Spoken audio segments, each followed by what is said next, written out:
It just feels really thrilling for me to be named a Fellow of the NZILA. It's a confirmation of my life's work.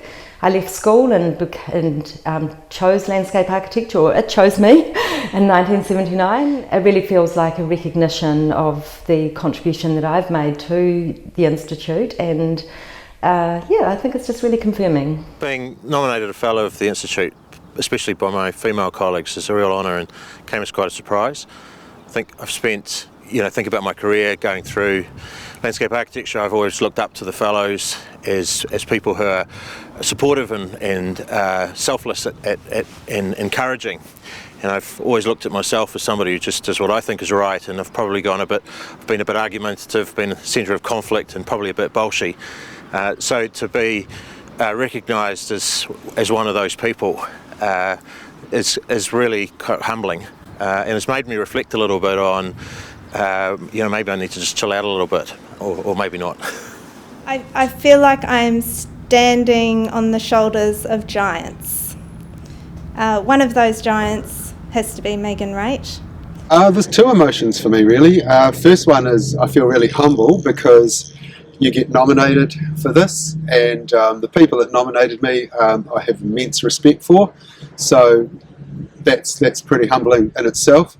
And the second thing is that it's just by being a fellow, it's acknowledging that you've made a contribution to the Landscape Institute and the profession, and so I'm just really over the moon to be made a fellow. So the New Zealand Institute of Landscape Architects has always just been an incredible anchor for me. It's a body that has provided direction and support for my career as a landscape architect. It really represents the best of what we have to offer as landscape architects in Aotearoa, New Zealand. Great people, great camaraderie. My fellow landscape architects who are members of the Institute, they've really just made a profound difference to our landscape. Being a part of that to me says that all that hard work of becoming a landscape architect and being part of a much bigger body that has a lot of other professionals and standards and all that sort of thing is really important.